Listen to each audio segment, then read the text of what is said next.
Señoras y señores, tengan todas y todos muy buenas noches. Sean bienvenidas y bienvenidos al espacio La Entrevista del informativo OMC. Hoy nos acompaña en nuestro espacio de opinión Nilson Guerra Zambrano, periodista, escritor tobareño, buen amigo, a quien hemos querido invitar para conversar con relación a las impresiones que tiene de lo que será este proceso eleccionario del próximo 23 de noviembre. Nilson, muy buenas noches, bienvenido a OMC Televisión. Muchas gracias, un gran saludo a toda la audiencia de este canal. Es mi primera comparecencia en esta señal televisiva y me siento complacido de la invitación y orgulloso de compartir el micrófono con un colega de una trayectoria importante, de una gran respetabilidad aquí en el medio merideño. Estamos en el día de hoy exactamente a 24 días de lo que serán las elecciones del próximo 23 de noviembre. Elecciones que nos permitirán a los venezolanos elegir nuestros alcaldes, gobernadores y los representantes a los consejos legislativos regionales. ¿Cuál es la evaluación, las impresiones que tiene de lo que ha sido este proceso de campaña electoral? Creo que ha sido una campaña interesante desde el punto de vista de la ciencia política, con elementos que conjugan lo local, lo regional con lo nacional. Hay una presencia determinante del presidente de la República en toda esta campaña, en todos los estados, porque se trata del único líder importante del PSV desde el punto de vista comunicacional y, por supuesto, el jefe del Estado venezolano. Pero además uno siente que hay una desarticulación entre las campañas del sector de la oposición y la campaña nacional. Hay un planteamiento nacional del señor presidente de la República y unos planteamientos muy locales y muy regionales por parte de los sectores de oposición. En este momento las encuestas ofrecen una perspectiva variada, una perspectiva que prácticamente se comparte en los espacios políticos del país y se restaura un cierto equilibrio. Hasta ahora, por supuesto, a esta distancia que estamos de las elecciones. Pareciera ser que la oposición entra con una ventaja en aproximadamente 8 gobernaciones que las puede ganar de acuerdo a lo que dicen los sondeos, y el resto pues quedaría en manos del gobierno y un sinnúmero de alcaldías que estaría por supuesto por debajo de la opción que representa el gobierno. Este es un panorama que por supuesto no es alentador para lo que debería ser la oposición en estos momentos, y creo que se carece de un liderazgo nacional articulado con un discurso coherente, con una propuesta no solamente genuina, sino también bien estructurada. Y uno siente que hay muchísimos candidatos a gobernadores y a alcaldes que están haciendo una campaña particular para ganar ellos, y en ese sentido pues están buscando no solamente el voto de lo que es la oposición como tal, sino también el voto del sector pro gobierno, de aquella gente disidente, y por eso vemos una mezcla de gente del PSB, de Podemos, del PPT, que algunos andan en campaña, otros apoyando candidatos de lo que es la oposición. De modo que es una campaña variopinta, distinta, inarmónica, pero una campaña interesante para hacerle seguimiento. Creo que en el estado de Mérida hay una circunstancia también muy interesante, y es que aquí el gobernador pues no se parece al presidente en cuanto a lo locuaz, lo exagerado del discurso, lo encendido de sus planteamientos públicos, sino que es un gobernador más bien suave, más bien reposado. Y tenemos dos candidatos que son igualmente interesantes, uno del pasado, uno que ya está aprobado, está visto, y uno que está haciéndose a la candidatura después de ser director de Desarrollo Social de la Gobernación y director de los Asuntos de Salud, lo cual lo lleva a tener, digamos, una ventaja muy reciente por obra muy cercana en el recuerdo. Hay que decir pues que tenemos ya 10 años de este gobierno, y digamos lo muy lejano del pasado es lo que se vincula con el caso del candidato Dávila, y lo reciente se vincula con el candidato Díaz, a quien la gente le dice Orellana, que es su segundo apellido, y eso más bien le familiariza, ¿no? Entonces, en Mérida yo creo que hay una circunstancia también de liderazgos que están emergiendo en los municipios. Me parece que en la globalidad de todas las cosas hay una perspectiva interesante, que es la renovación del liderazgo político nacional. Creo que sería un punto bien importante. Recientemente hemos leído un interesante reportaje de prensa en el cual usted manifiesta que en estas elecciones debemos hacer uso de un voto inteligente en beneficio de Mérida. Preguntamos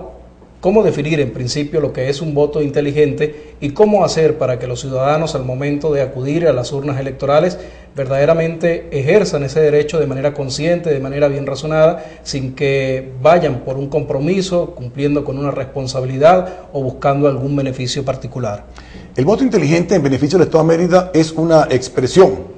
que tiene que ver con la circunstancia de que no podemos anclarnos en los viejos partidos políticos ni tampoco en los nuevos, sino que tenemos que buscar una opción que sea distinta, que sea incluyente, no excluyente, y que vaya más allá de los intereses personales o grupales. Bien es sabido que en estos momentos hay candidatos a las alcaldías de los partidos tradicionales, especialmente a DECOPE, sumando algunos del Nuevo Tiempo y Primero Justicia, muy poco por supuesto, pero gente que digamos está comprometida con un propósito político con vista a la elección presidencial del 2012, que es muy lejana. Entonces mi invitación a los merideños es a pensar en Mérida, a pensar en un voto que sea razonado y en beneficio de la entidad, más no de partidos políticos ni de personas. Y este voto, por supuesto, lleva a comprometer a la persona que resulte ganadora con las grandes obras del Estado y obras que uno sienta que tenga repercusión, como un gran programa de aliento al turismo internacional hacia Mérida, que tiene elementos muy importantes, hacia que conservemos el aeropuerto de la ciudad, por supuesto con las garantías y seguridad que debe tener, hacia que terminemos el centro de convenciones de Moncucharatí, al cual le falta el salón grande y le faltan también otros elementos importantes, hacia que logremos, por ejemplo, la solución del caos vial de la ciudad con nuevas opciones de salidas, que logremos la conexión entre Ejido y Tabay, por ejemplo, que es algo muy importante con el desarrollo de lo que es otra ciudad, la ciudad de la Carabobo, de Santa Catalina, del Chama, del Chamita, es ya una ciudad distinta a Mérida y deberíamos nosotros también tratar de crear allí un plan de desarrollo urbano. Esas grandes cosas para Mérida son importantes que las asuma el gobernador y pienso que hay que pensar quién es la persona que puede hacer estas grandes obras, que puede conseguir los recursos, que puede lograr que sean una realidad y no simplemente una idea dentro del programa de gobierno. Eso es lo que llamo un voto inteligente, pensar más allá de los partidos, de las personas, de las conveniencias del pasado y pensar mucho en lo que debe ser el futuro de Mérida. El ejercicio diario de nuestra profesión nos permite observar en las comunidades, en las calles, en los barrios de la ciudad y de otras ciudades del interior de la entidad que uno de los deseos insatisfechos de la ciudadanía, fundamentalmente de aquellos que se ubican en el sector de la oposición, es la no renovación de los liderazgos políticos regionales y municipales. Si bien es cierto, dentro de los sectores de oposición existen líderes de la llamada política tradicional, muy honorables, muy respetables, personas muy dignas, también no es menos cierto que muchos de los candidatos que hoy en día aspiran a los cargos de elección popular son exgobernadores que aspiran nuevamente a ser gobernadores, exalcaldes que aspiran a ser nuevamente alcaldes o exlegisladores que aspiran nuevamente a estar en posiciones importantes en el Consejo Legislativo de cada uno de los estados. ¿Qué ha pasado con la renovación política, no solo en Mérida, sino a nivel nacional? El problema de la política es que ha dejado de ser una actividad seria y mucha gente que tiene condiciones para asumir responsabilidades públicas pues no quiere hacerlo porque debe pasar por ese trámite de los partidos políticos donde se juegan con muchas triquiñuelas, donde por ejemplo en el caso de Tovar hubo en un proceso interno una multivotación, personas que votaban hasta una y desde una hasta 10 veces con cédulas de personas distintas, eso fue muy recientemente. Entonces ese tipo de cosas van alejando a la gente muy seria, a la gente honorable de la política porque no quieren contaminarse y además se exponen al desprecio a esto de las campañas de guerras sucias, de gente que está vinculada a los poderes irregulares, gente vinculada a la guerrilla, al narcotráfico, vinculada a los sectores de la violencia colombiana, como los paramilitares. Entonces, son situaciones que alejan la renovación, pero en este momento en el Estado de Mérida hay una buena cantidad de personas que aspiraron a ser candidatos a alcalde y no lo fueron. Yo creo que hay una semilla, hay gente que, digamos, probó la experiencia política y ojalá que puedan seguir, que puedan estar en el redondel por mucho más tiempo, porque aunque no son candidatos actualmente, probaron que pueden ser buenos concejales o futuros presidentes de juntas parroquiales que puedan después, con esa experiencia que tuvieron, hacerse a una buena aparición pública, a una buena gestión. Entonces, por allí pudiera venir un liderazgo, pero además yo siento que en noviembre la gente va a quedar muy desencantada de liderazgos tradicionales, especialmente en el Estado de Mérida, y eso va a llevar a que esas figuras ya desaparezcan de la escena política merideña y podamos contar con otras personas. Tenemos que apuesto a que venga esa renovación, y creo incluso que la situación política va a estar muy influida después de noviembre con la crisis política global, la crisis política internacional, la crisis económica, y esto incluso puede llevarnos a que el presidente pueda invitar a gobernar a muchas personas que no son de su entorno político rojo, lo cual puede abrir el equilibrio político, plantearlo como una realidad y hacer que vayamos a un esquema de estructuración de la sociedad mucho más allá de lo que es el PSUV y la invertebrada oposición que tenemos. Que yo pienso que puede ser noviembre ese momento de quiebre político para ir a una estructuración nueva de los liderazgos tanto en Mérida como en toda Venezuela. ¿Hasta qué punto la falta de renovación del liderazgo político venezolano favorece, ayuda, beneficia al proyecto del presidente y al propio presidente como líder político? Sí, yo digo que no lo fortalece al presidente, sino que lo beneficia, lo ayuda temporalmente, porque en ausencia de buenos liderazgos, una buena parte del país ha ido perdiendo la motivación, el entusiasmo. En estos momentos la votación está alrededor de un 55%, lo que puede ser la intención de voto real que llegue al 23 de noviembre. Ojalá que fuera del 70%, pero no lo es. vamos aproximadamente a una abstención del 45%, lo cual revela que muchísima gente no quiere votar porque no hubo ninguna opción. Si la opción del presidente ya es muy conocida, si la opción de su proceso político ya es bien entendida por los ciudadanos y esos ciudadanos no van a una votación en un porcentaje tan elevado como el 45%, hay que atribuir esa falla al sector opositor y no al gobierno, porque al fin y al cabo el gobierno pues tiene sus elementos, sus instrumentos para convocar a la gente a votación a través de lo que hoy llaman batallones, brigadas, escuadras o grupos. Sí. Entonces,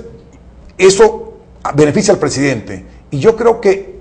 hay que pensarlo, hay que pensar a futuro,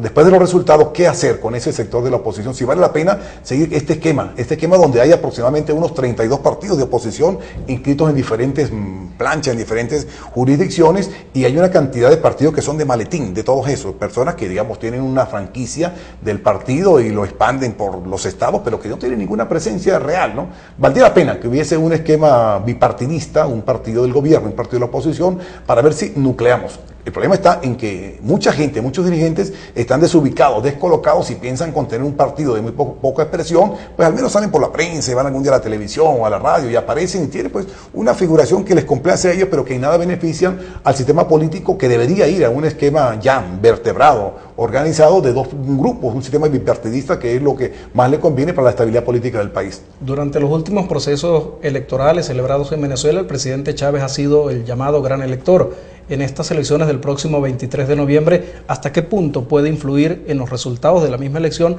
el liderazgo del presidente? El presidente ha pasado a ser el gran competidor, es decir, el presidente es el gran candidato nacional con su proceso, con su gobierno, con su administración pública puesta en la discusión de todos los ciudadanos.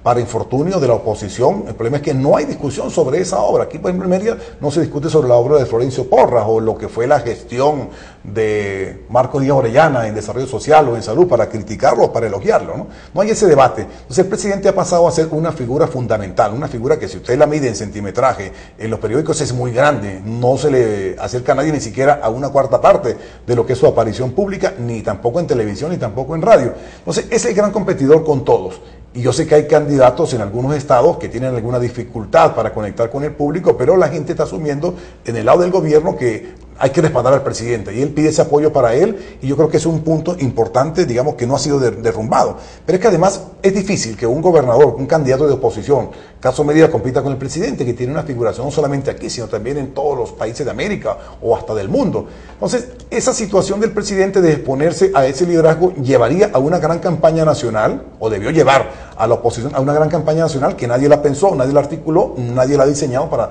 desarrollarla y cada quien anda en lo suyo. Los de Mérida están en su competencia local por el Estado,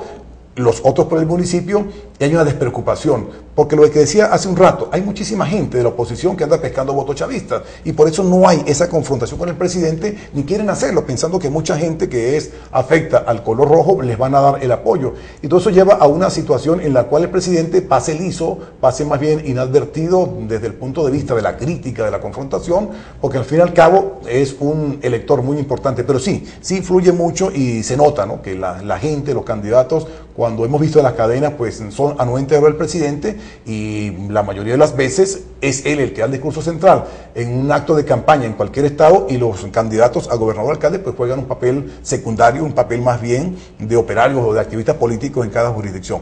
Nilson, lamentablemente el tiempo se nos ha agotado ya en esta última parte del espacio y recordando que en el día de hoy estamos a 24 días de los comicios electorales del próximo 23 de noviembre, ¿cuál sería el mensaje que quisiera dejar a través de OMS Televisión a todo el electorado merideño y más allá del electorado, a toda la colectividad que compone esta entidad? Yo quiero que nosotros los merideños pensemos en un voto afirmativo, un voto por el Estado, un voto que impulse nuestra entidad hacia grandes derroteros sociales, políticos y especialmente que se incremente la riqueza de los merideños luego de esta elección y luego del ejercicio de la función gubernamental en el nuevo periodo. Creo que Mérida tiene una gran cantidad de recursos, de inmensas posibilidades de desarrollo y esto tenemos que aprovecharlo, pensar en ese voto racional, en ese voto inteligente para que no vayamos a perder una ocasión importante porque el país en medio de la crisis aún tiene muchos recursos, seguimos teniendo en el subsuelo la gran materia que nos provee los dólares de la economía venezolana y esto tenemos que buscar que Mérida los incremente en cuanto a sus ingresos y en cuanto a esos proyectos de desarrollo. Creo que es una bonita oportunidad, vamos a acudir a a votar el 23 de noviembre en todas nuestras jurisdicciones y vamos a responsabilizarnos más, a atender más la política, no solamente votando, sino también participando. Hay muchos elementos para participar, muchas formas, muchas maneras, y ojalá que cada día más merideños participen de la buena política, de la política de altura, y que también podamos tener muchos más ministros, muchos más embajadores, muchos más parlamentarios que tengan calidad y proyecten a Mérida como un estado de intelectualidades, de gente inteligente, de gente pensante y de gente proactiva desde todo punto de vista. Nilson, le agradecemos mucho al colega periodista, escritor tobareño Nilson Guerra Zambrano por habernos acompañado la noche de hoy en nuestro espacio de opinión, la entrevista del informativo OMC. Nosotros retornamos con Arely Chacón.